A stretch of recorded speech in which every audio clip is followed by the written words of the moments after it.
So today we're going to get an inside look at the making of Drew's ABC's book project and recent work. BRED is the graphic design studio, research and design education lab of Brenda McManus and Ned Drew. Their collaborative studio-based research often explores contemporary issues in design with a focus on how education can influence the creative industry. So Ned is a senior faculty member within the graphic design program at Rutgers University, Newark, where he teaches design and design history courses. Ned was a member of AIGA's DEC steering committee and is the founding director of the Design Consortium, a student teacher design studio. Brenda is an assistant professor of graphic design in the art department at Pace University in New York. And her research encompasses typography, integrating antiquated and contemporary technology, and methods of making and collaborative design process. And I want to say that we absolutely love your work here at Hamilton. I've seen presentations before from them, and it is stunning. The work is absolutely gorgeous, and I always love hearing more about the process. So I'm really glad that you're going to share more today, Brenda and Ned. So thank you so much for joining us today. Thank you. Thank you. Yeah. Feels like it's all downhill from here, though. That was a really great intro. Thank you. No, it's great. Thank you again. All right, so we'll go ahead and share our screen. And go ahead and start. All right, so we're going to start off by just kind of sharing the process of the making of our letterpress book, Drew's ABCs. We'll take you through all the different kind of iterations and steps of bringing this to life. It's been a bit of a journey, about 5 years in the making. One thing you'll learn about myself and Ned is we tend to gravitate towards really long, tedious projects. So we'll take you through and hopefully keep it interesting for you. So this is the cover of Drew's ABCs, and we'll just give you a few spreads just to get you started. And just a little bit of background with the coming of our son, Drew. His last name is McManus. He took Brenda's last name. It was kind of important for us to look at some of the projects that we wanted to do, but hadn't had the time. And we knew that once Drew came along, it would be more and more difficult to find the time to do this. So it was, with this project, it was kind of large and insane. We knew that it was kind of now or never for us.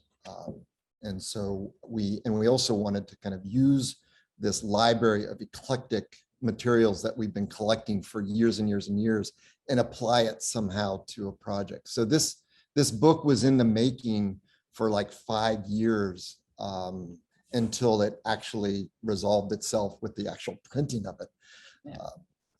Yeah. So we work in a shared kind of artist space where there's 2 Vandercook Universal 3 presses. Ned and I, many years ago, kind of restored these presses. And this is where we kind of taught ourselves the process of letterpress. In this space, our collection now lives. So we kind of still take care of these presses. They are part of Rutgers University, which is where Ned teaches. But we have this kind of shared agreement where our collection lives here. They have access to parts of the collection. And we have access to the presses. And so we use it as an educational tool. Our graphic design classes take letterpress classes and stuff. And we're fortunate to be in this place called Express Newark. And it's kind of an artist collaborative space. And it's been great. It's been fantastic thus far. So we'll take you through the making of Drew's ABCs. So yeah. So the beginning of this was, okay, we're going to do a book and it's going to be letterpressed and it's going to have multiple colors, all which kind of just increase the time commitment. So we were also trying to figure out, well, what is a rational volume of books that we ultimately want to make? And we decided on, well, we'd start at 400 and see where we end up, because there's always, mistakes made and stuff. So 400 was the target, and we ended up with, I think, 360, something like that. But the trials and tribulations of getting to that was insane, but it was great. It was fun. Well, even the volume of books, the fact that we conceived of 400 was a little insane as well. I think in hindsight, we'd go with a much smaller print run next time. But there was a lot of planning up front, you know, and a lot of this started kind of conversational late at night. Drew goes to bed and we would just kind of sit and sort of brainstorm back and forth about what this would be. Thinking about how, you know, the logistics of how we'd even pull this off, you know, experimenting with different bindings. I think one of our first things was this idea of like Japanese and hand stitched binding, which now in hindsight would have been just not obtainable, but we had grandiose ideas. So sorry, I'm a little back and forth here. So starting with the collection, one of the very first steps we needed to do when we thought about this was kind of take a inventory of what our collection was. We had been collecting for about 20 to 25 years. This collection had kind of grown pretty large. And I'm not even sure we were 100% sure what totally was in that collection. So it started off with really kind of categorizing and organizing the collection. We started alphabetizing it. We started looking at the images that we had within the collection. The vast majority of our collection was wood type, but we did have some interesting images as well. And so we figured when we started this, you know, there's going to be needs, even though the collection was large. We had to figure out what were those needs and how were we going to kind of fill those spots. And what I did was I used a couple of intern students to help me, and we literally would just gang up a bunch of images or a bunch of our topography, print those in black, scan them, separate them, and put them in folders. So it seems insane, but in reality, we have this catalog of images, which is really priceless. And we kind of liked the proof sheets as well. But we did notice that, you know, to kind of pull this book off and to design it in the way we wanted, that there were some gaping holes that needed to be filled.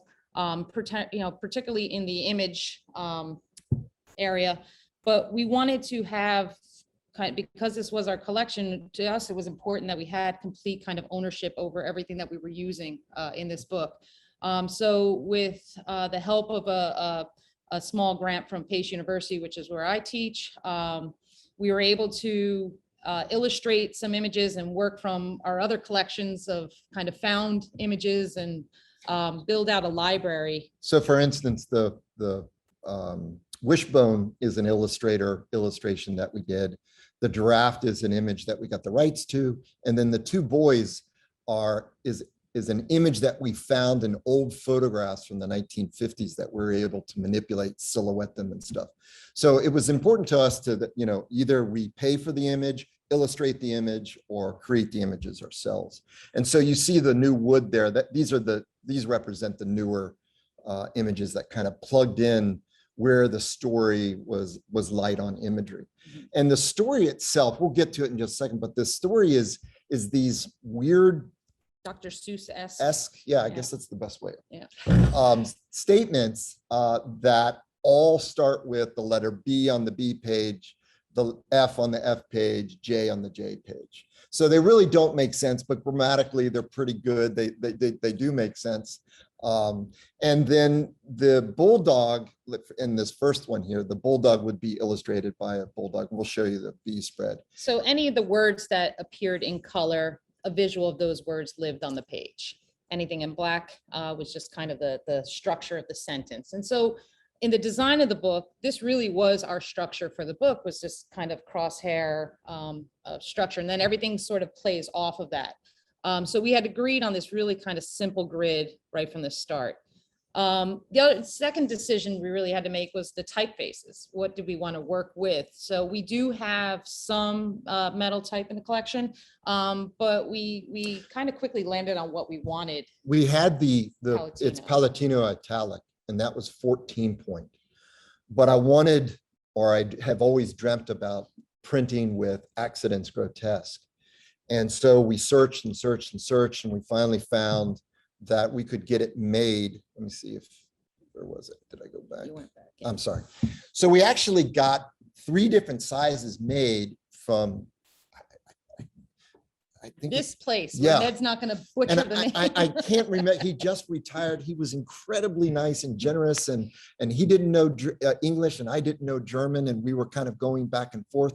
But you know, he sent these fonts in 3 different sizes, and it was like you know, Christmas Day, opening up these presents. They were so gorgeous.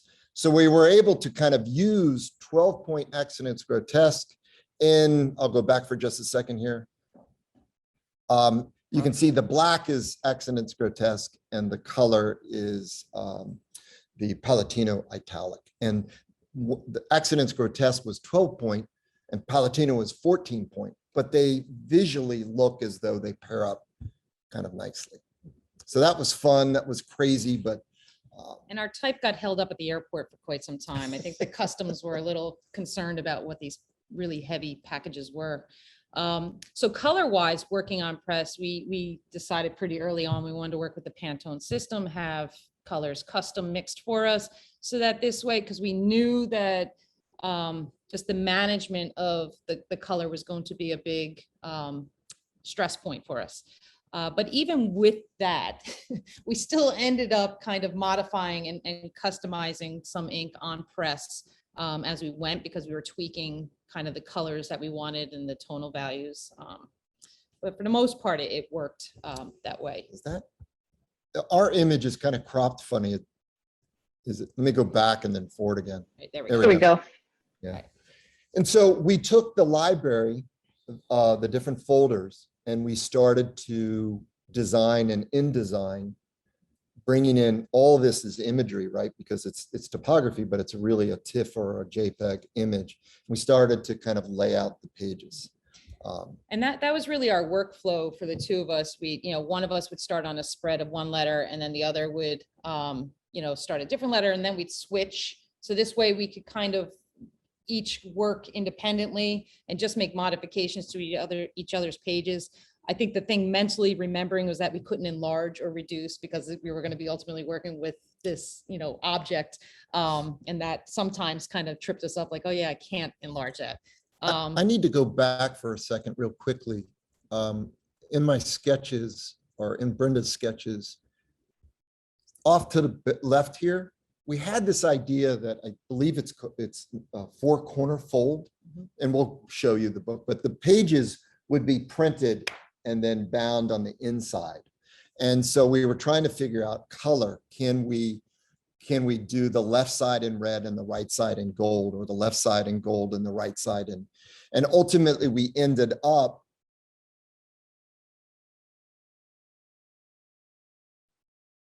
kind of getting to a point where it would be, I'm sorry, the entire spread, we thought it worked better as one color. So as you turn the book, you know, each spread is a particular color, but it really represents pages that have been folded and bound in the inside.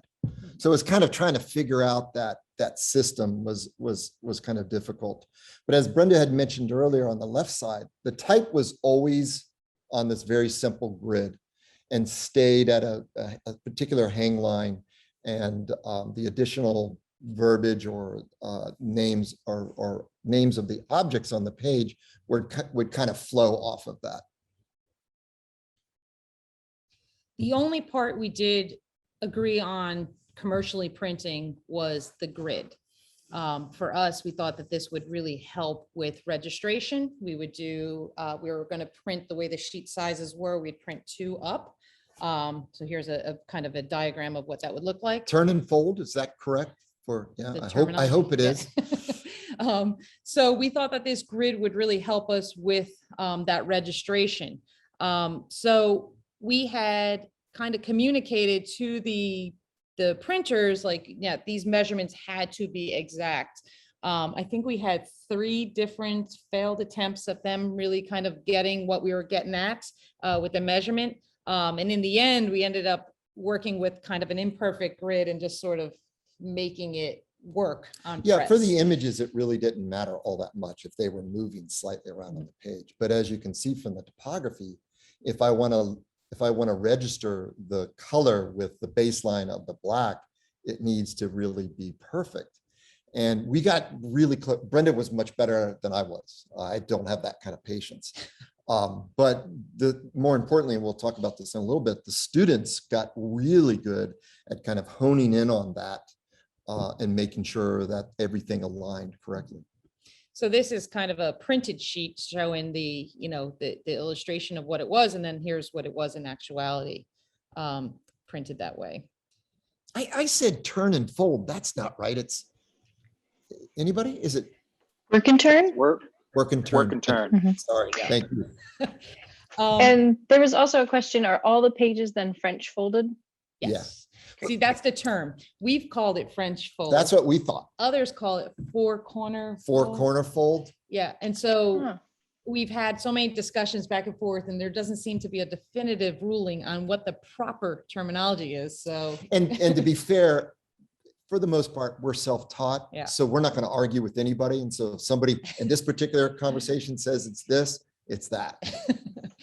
So this is a quote. Terminology, schmerminology, it doesn't matter. Thank you. So here's a quote that we both really love. Tell me I forget, teach me I may remember, involve me and I learn. So for both of us, pretty early on, it was important that we involve students in this process. On one hand, we knew we needed the help because if it was just the two of us doing this by ourselves, we'd still be in We the would act never of, get it done. we'd definitely still be printing. So we opened it up to the design students in Ned's program and then the design students in my program at PACE. And it was great. The first day we set up, we would have this meeting and students can all come and, and we tell them about what this project is. Anyone interested, let us know. 24 students. 24 students showed up and Ned and I kind of went through the whole rigmarole of what this really involved. And as we were explaining to the students, we were realizing the insanity of what we were asking.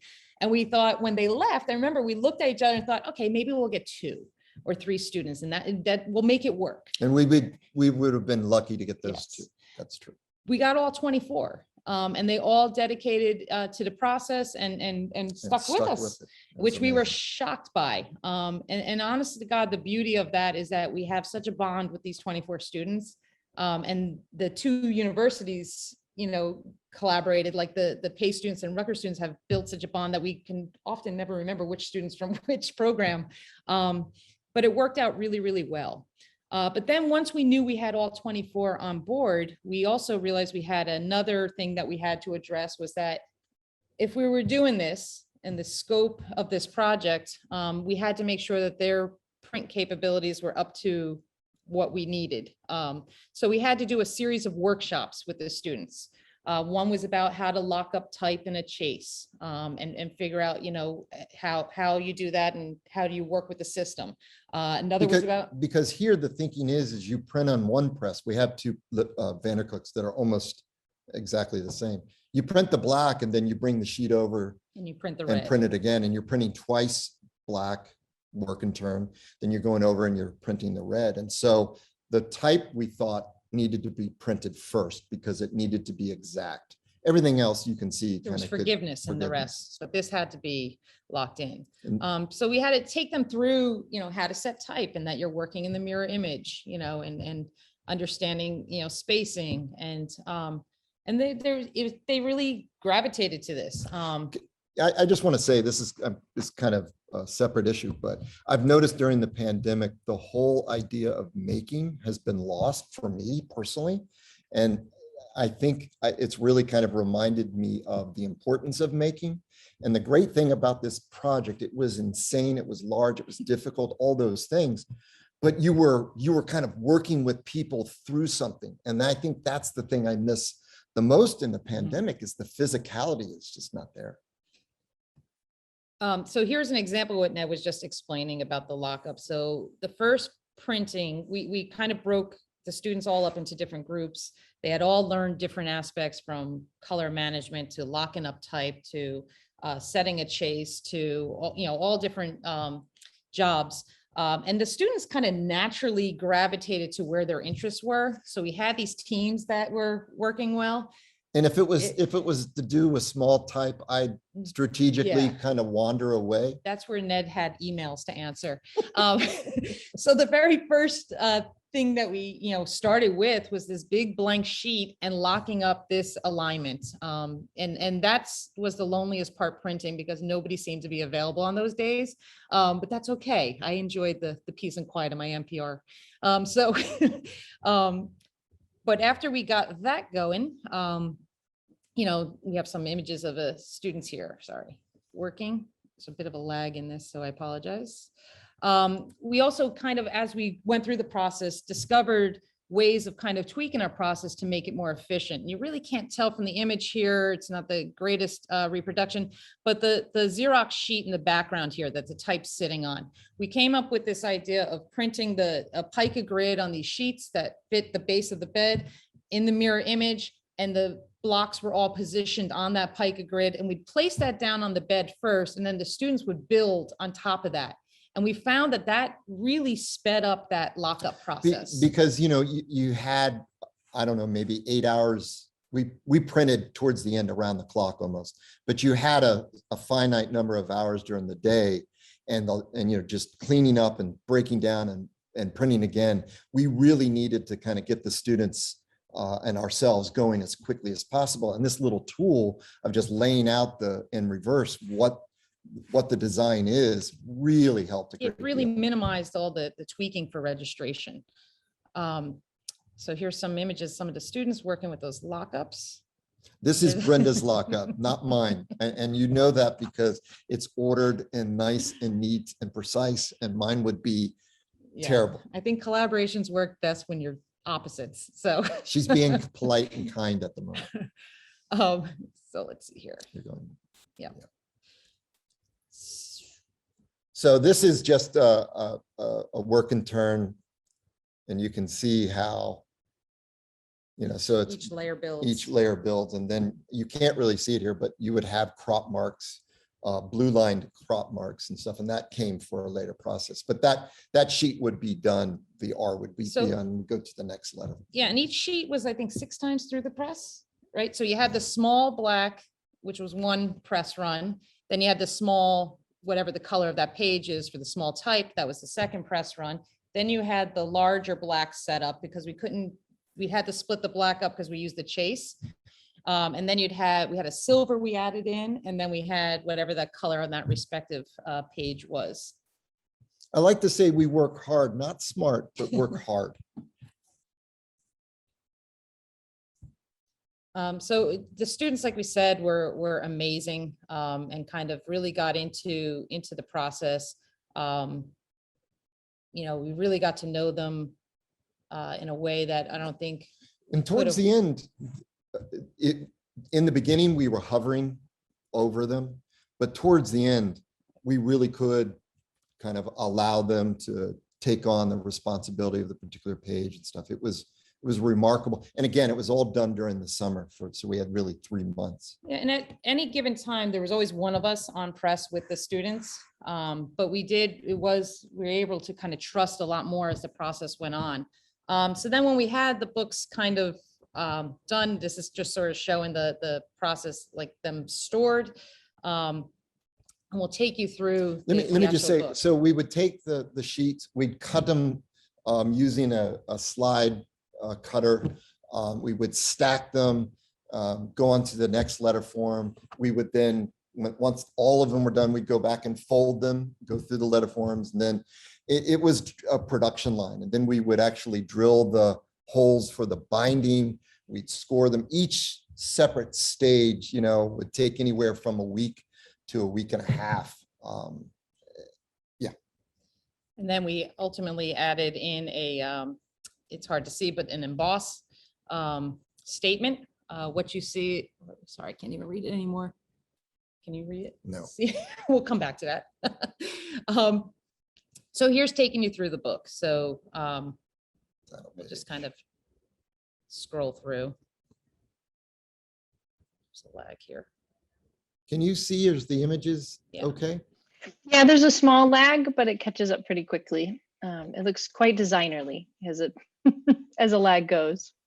We, in the back of the book, we dedicate, one of our influences is Mondrian, and it really was kind of working with color and size and position. It was a really, in some ways, a very kind of basic design problem to solve. And on the other hand, it was really, it was like playing with type and color. It was really fun. And as we went through the process, we learned, you know, There ways- is a request to slow down. I just want to interrupt and say Oh, that. sorry, right. Yeah, no, you're good. Thank you, Brenda. There is a, you know, as we went through the process, we realized there were some things that we made a lot harder on ourselves. For instance, this figure right here, this is one of our illustrations. For some reason, we decided to design it where we had to register all these different like small bits. I don't know what the hell we were thinking, but that's one of those lessons learned, you know, that we will definitely never do again. Probably the only thing that is consistent is the small text and then this large silver slab serif letter form. That's the one font that we have everything, you know, everything else is one of a kind, kind of weird one-offs.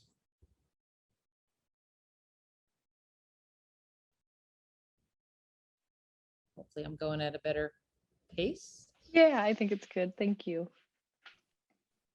Actually, this is one of my favorite spreads. I had a lot of fun with, I like the O's, how they all played off. Like when you're designing and you see the feet of the Oriole, like it doesn't fit perfectly. And I think that for me personally, that's fine.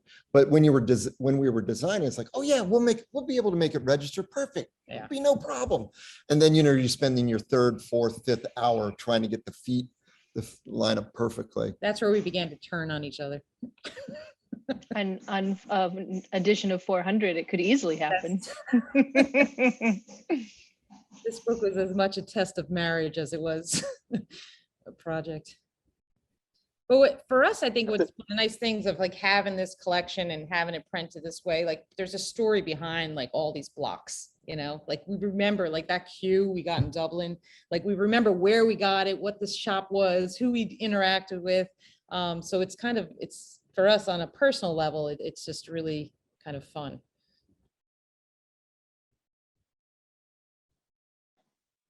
And someone's asking, what is the physical size? What a great question. Roughly It's 8 by 8 by 10, I Yeah. think, roughly.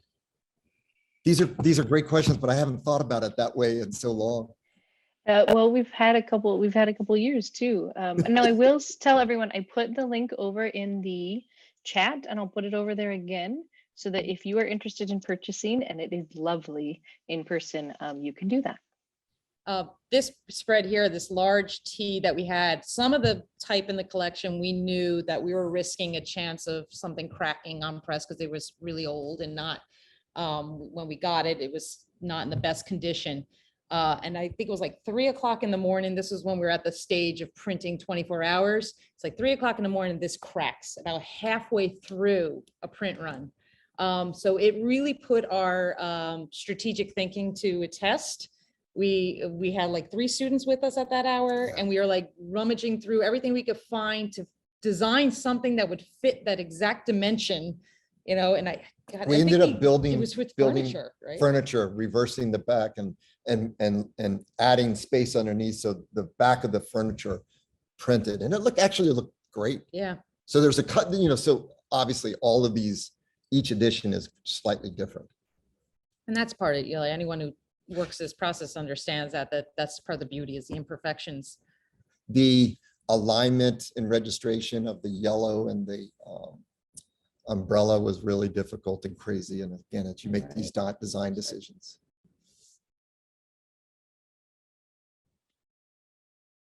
We also noticed how many letters there are in the alphabet. I There's had a lot of letters. I don't think we need half of them. I had a good friend say, once he looked at it, he said, well, why didn't you just do 1 through 10? It's like, God, I wish I thought about that. Registration of the yolks, the white of the egg, was another one of those fun. Yeah, or the yellow jacket. Sorry. All right, there's our last letter. The only part we did use polymer for was the back info, anything that we were, you know, our credits, our colophon, our, you know, thank yous. And I think at that point we were, there was no way we were hand setting all of our small type. And And so that's what kind of took us to the end. And then we had the number on each edition. And then the emboss of the I, which references back to the statement in the very beginning. Yeah. And then there's the back of our book. So anyone who knows Ned and I knows that neither one of us will ever win a spelling bee. Our son, who's only 8, spells way better than the two of us. So our greatest fear through this whole thing was that we'd have a typo, and we were obsessive about it. And unfortunately, we did have a typo. Apparently, underwear is a word that is misspelt so often that it is now the misspell of it is accepted. So when we Googled doing our kind of spell check, the wrong spelling came up, and unfortunately we printed the wrong spelling. So we panicked and thought, oh my God, because we were so close to finish at this point, and all these sheets were printed, and we're like, well, what are we going to do? We have to solve this. And thank God for Aya, one of our students. So it was, school had started and we were really close to finishing up. And I just realized that to go back and reprint this would have, we wouldn't have had that chunk of time. And Aya, just as I'm beginning to set up, she goes, well, why don't you just print a letter form over it? Yeah. So like, the U over here on the right, if you have a copy of the book and you kind of tilt it in the light, there's something poetic about seeing underwear under the letter. So I guess if we were to make a mistake. We tell ourselves that. So I found great humor in our error, which it was funny to me, but. My head exploded. Yeah, but we did solve it. I'll take you through this real quickly because I want to be mindful of our time and get us to our most recent project too. But to give back to the students, they had dedicated so much time and effort into our project. We really wanted to give something back to them. So we designed these with the students, designed these book wraps. And each student was responsible for a letter in the alphabet. And they had access to that letter, and they would design, with the layout that they wanted. And then the book wraps serve, on the outside. So there's this little poster that comes with the book. But each poster is designed by one of the students involved in the whole process. So it was a way for them to have a design component within the larger project of the book. And it just felt wonderful to kind of have them involved in that way and know that they each have an individual component that lives with the book. This is some of the students, but not all. We still have to get our whole group photo. But it's a heck of a team. Love every one of them. So quick thank you to all of our students that are listed here. In regards to the book, also a special thanks to Pace and Rutgers. And just 2 people real quickly, Pamela Horn from Cooper Hewitt. She was a huge help in the process and kind of talking with us about conceiving what this book is, and Gloria Kundra from Art Center out in LA. She wrote the foreword to the book, which we are so grateful for. The book can be found at Cooper Hewitt and McNally Jackson and on our website for anyone who's interested in purchasing the book. So bringing you to where we are today, during the pandemic, Ned and I decided we would make a letterpress quilt. It just seemed like it was a project that we've had on the back burner for quite some time. Well, we're both reluctant administrators at the moment, and we were looking for something creative, but like everybody else, we're stuck at home. We did have access to the presses, and this was kind of an itch that we always wanted to scratch, to create a quilt that I had talked to my mom. I think she's on the Zoom. Yeah. Shout out to my mom, Liz Drew. We wanted to try to create a typographic quilt. And so we just, like with most projects, we just kind of plowed forward and not thinking through the details but it was nice because we had, chunks of time that we could do. So we knew we wanted to work 3-color. We wanted to work with the larger blocks. So we did black, silver, and then introduced a blue. And we printed with just rubber-based inks. And, in hindsight, I should have thought about that. I should have made sure that worked and that was okay. It ended up working perfectly. I washed them, I've ironed them. Yeah. It works fine, but, there might have been a more appropriate ink.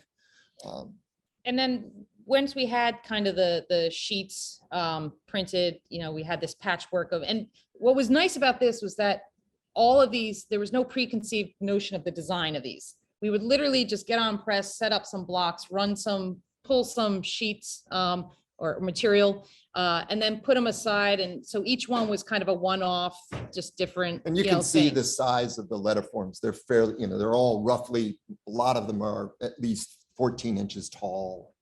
And then we decided we'd stitch this pattern over them, kind of a grid, just to kind of bring more detail into it. So here's some of the kind of process shots. Some of the straight lines, we used a old Singer My mom's sew old machine. And then some of the other ones were hand stitched. So it was kind of this back and forth of kind of working with machine in hand. And it was just perfect during the pandemic because we would sort of sit on the couch and stitch away and kind of have fun teaching ourselves how to sew. And we're only showing you the nice sewing parts. Not the mistakes. There's lots of really bad sewing. And some of this could arguably be. We had to move it out of our apartment because it was just getting so big. So the image in the upper right is actually here at Express Newark in a conference room where we could lay everything out and kind of see it together and organize it that way. And then we landed on this kind of bright orange material that we liked for the underbelly of the quilt. And then we decided to kind of do this patterning on that side as well. So there was a nice kind of synergy between the front. So there's and back. a subtle or not so subtle orange grid on the letter forms, and then on the back, it's more of just this blue grid on the orange. So then we had our sheets and just showing you just some of the individual designs. And then what size are all of the prints that you made? They're cut down. The final size is 12 by 12. Yeah. Okay, thanks. So they were cut down basically to 12 by 12 squares, or with actually a quarter of an inch around for the stitching. Then we laid them all out and started figuring out like a puzzle, what kind of aesthetically looked right. So kind of playing with the tonal values of the different making sure sheets. that, a letter form like the H is here in the center, that two letter forms aren't right next to each other, that the stitching of the orange, there aren't circles next to circles, trying to diversify and find a pattern. And then we did the same thing with the back, kind of lining them up, laying them all out, figuring out what works. And that's what we did before we started sewing all the panels together. So then we stitched them row by row and then attached those rows. And then piecing together the batting with the back of the quilts. If we're bad with letterpress terminology, we're worse with quilt terminology. Batting, binding. Oh, sorry. These are some details. Some details, yep. I got a lag here, so it's just more details of the quilt. And then we finally finished it with the binding. And I'll show you the applied now. So we did a little photo shoot. The bed on the right is made from Home Depot boxes. Not very comfortable. And then that's an actual bed. But just to kind of show it, it's a queen size quilt. That is stunning. There's one more question before you move on. Was there a method to the stitching on the type, or was it random, or what was the thought process there? We had a grid of a whole bunch of different patterns, right? And it was kind of like how we did the printing of the type. We sort of just diversified the grid so we'd have a nice kind of, I think we were kind of reacting to what the layout of the prints were. Yeah, and just kind of starting to apply a grid. And what we would do is we'd take a photograph of the print and then just in InDesign or even in Photoshop, just kind of put it in and see how it worked. To me, it feels very much like a graphic design 1 class assignment where you're working with letter forms and just kind of playing with them. And that was kind of the spirit of it. Mm-hmm. I love it as a spirit, but I have to admit it is much higher than a level 1 project. It is absolutely gorgeous. Thank you. So yeah, our son has asked if it can go on his bed, and we have absolutely not. So we love you, but exactly. Oh, a good question. How long did it take to do the whole quilt project? Started at the beginning of the pandemic, so March, April, Yeah, maybe year and a half. April, May of the beginning. I don't even know what day it is. So maybe a month into, is when we started. we started talking to my mom and, started to get materials together and dug out the sewing machine that she had given me years ago. And and we got the binding, the edge work done by a professional woman down in New Jersey, because I just didn't feel comfortable doing that ourselves. That had to be hand stitched, and our stitching skills, neither And one of us had that confidence. We level. just got it back a week ago. Oh, that's so So exciting. just finished it. Ooh, a question about its softness. It actually, it's all Like been butter. washed. Like butter. It has been, it's been washed, it's been dried, so it does have, it's a cotton material, so actually it does have a softness to it. Yeah, It actually feels quite nice. I was kind of surprised by that. I kept records of where we bought it and stuff, and so most of it's just through Amazon, and you get these yards of white cotton. Yeah. I wanted it to be fairly substantial, and it really is soft. Yeah, no, it feels nice. Nice. Well, that was the questions. We can also have more questions. Jeff, they said it was rubber. Did you want to extend on the ink use at all, Brenda or Ned? Well, okay, so we have rubber-based inks in the shop. Yeah. And I just, this is the God's honest truth. I just didn't even think about it. I just, okay, we're going to print with what we have. And it wasn't until we brought them home to our small New York City apartment and realized, wow, these kind of smell, So we washed them, and I was surprised that when we washed them, it really didn't bleed much at all. Didn't bleed much at all, and it doesn't have an inky smell anymore. Like, it actually feels really good, and smells nice too. Yeah, I mean, the thing to think about is I'm sure there are fabric inks that will work. It didn't occur to me. It was so weird. Yeah, and it's like any project that we take on, like the larger scale projects like these, we're kind of figuring things out as we went. You could probably do a ton of research ahead of time and then design to that, but we like to work the hard way. Yeah, we work hard, not smart. But I think for us, I think that's part of the fun, is sort of, kind of figuring out, all right, how do we do this? What do we, and then you realize later, like, oh, that could have been so much easier had we just done this, but again, that's part of it, is kind of the itching that curiosity and sort of just, going on the fly, and it worked out well. So we were quite pleased with the final outcome of it. It looks great. This is our friend Paul Sternberger. This is his bed, and he was trying to sell us on us giving it to him because it looks so perfect in his space. I was trying to sell him on him giving us his house, but we're still in negotiations, so we'll see. I think, Stephanie, you had said something earlier, or Jim, I think you might have said something about 10 years ago, and we visited Hamilton then, and what is amazing, and this is why this is kind of a silly question about the rubber-based inks. There's so much information out there, and there's such a great community that all I had to do is ask. I just didn't ask, and it's just in the last 10 years, it's just changed so much that the answers are out there. I think I had a conversation with Jim about a particular letter that I needed to find that was a particular size. Well, now, with 3D printers, I can do it myself. Or it's insane how much in the last 10 years it's changed. But I'm very glad that you simply work with what you have. Your results prove how correct it is to simply move forward as opposed to what may be perfect.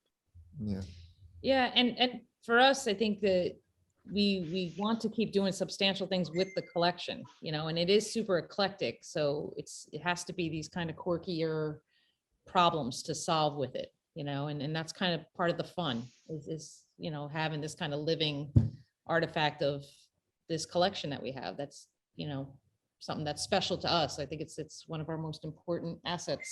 So, like, if you've ever visited Hamilton and you see that wall of type or that huge number 2, yeah, I mean, that's etched in my brain. like the physical objects are. That too would make a beautiful quilt. Just putting it out there.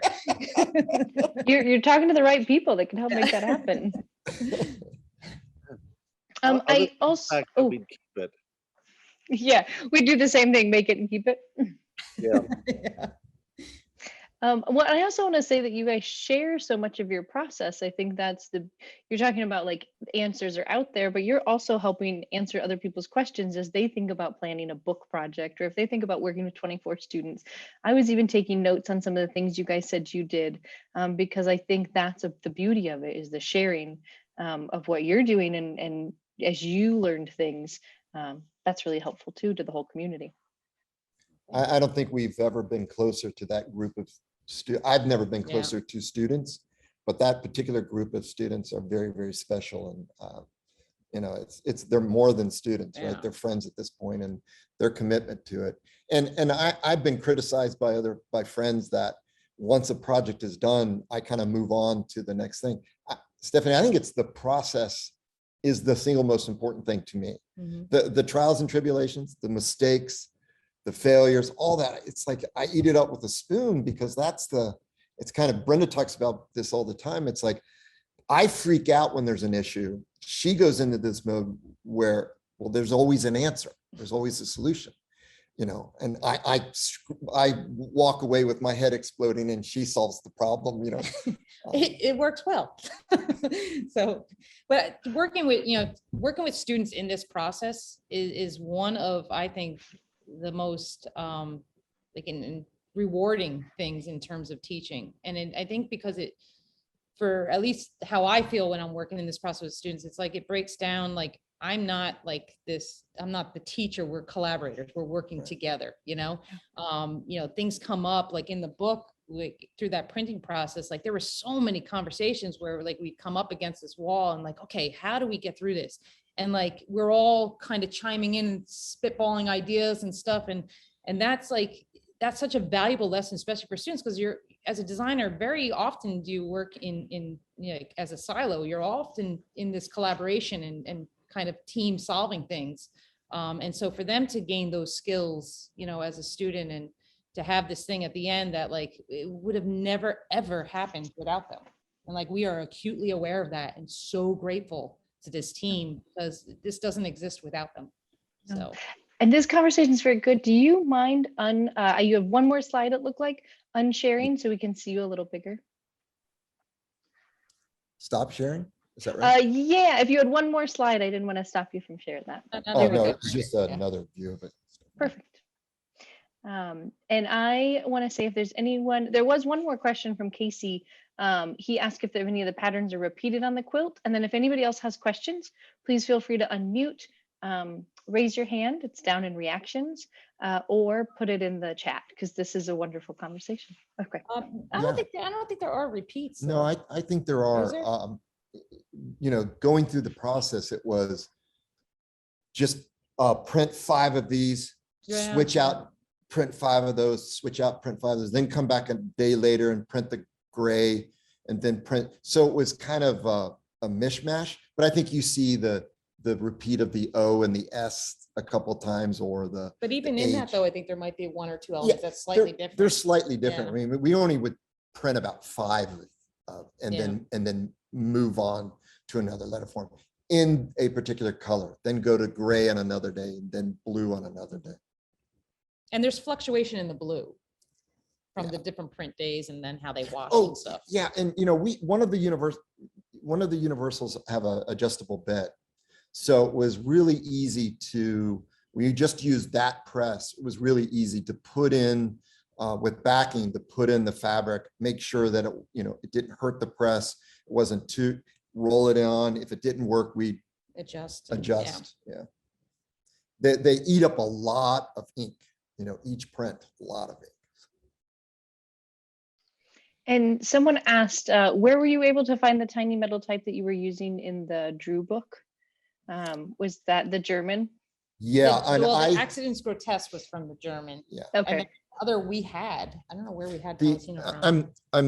I'm butchering this, and I apologize, because this gentleman just retired, and within the typography community. He's kind of a celebrity. So Gunther Gustenberg, I believe is the last name, but he's since retired. He was the last remaining, I think, forger in, Germany or something like He that. happened to have the matrices on loan from a museum. From the too. Leipzig Yeah. Museum. It was just one of these really bizarre stories where he was able to take, get the right forms, make the type and send it over. But yeah, he retired, I think during the pandemic. And then Palatino, I don't know where we got that. We've had that for a long time. Palatino, I think I think it's part of the Rutgers Oh, collection. maybe that's it. Yeah.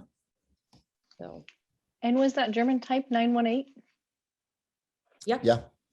Yeah. I mean, perfect 918. Like, it was unbelievable. Yeah. It's amazing.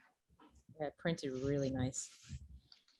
Well, then there's also a question about what paper did you use and what is the binding? I know you showed some images, but if you can talk about that final binding process.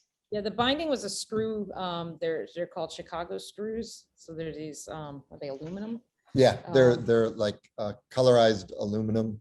So we literally would drill the holes and then screw the screw and post. See if this makes sense. Here's the sheet, we fold it over, drill the holes, and then it would go on the posts themselves. The paper's a Mohawk, and we always forget the name. All the papers were Mohawk in the book. If Glory was here, she would tell us. Yes, she's This is the second time this has yes. happened.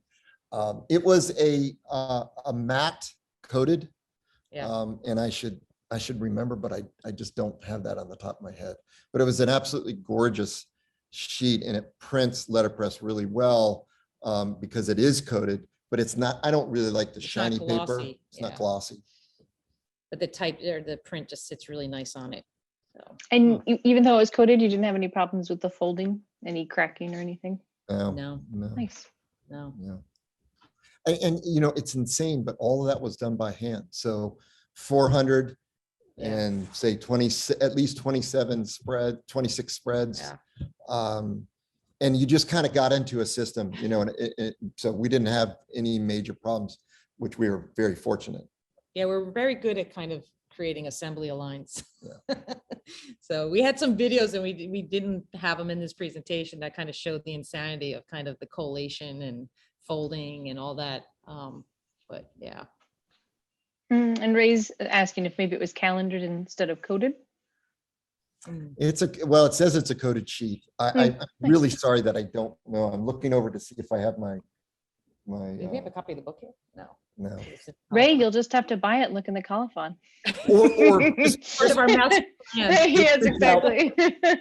just reach out with any questions. I'd be happy to pass it along what I know and what I found. I've got all the vendors and.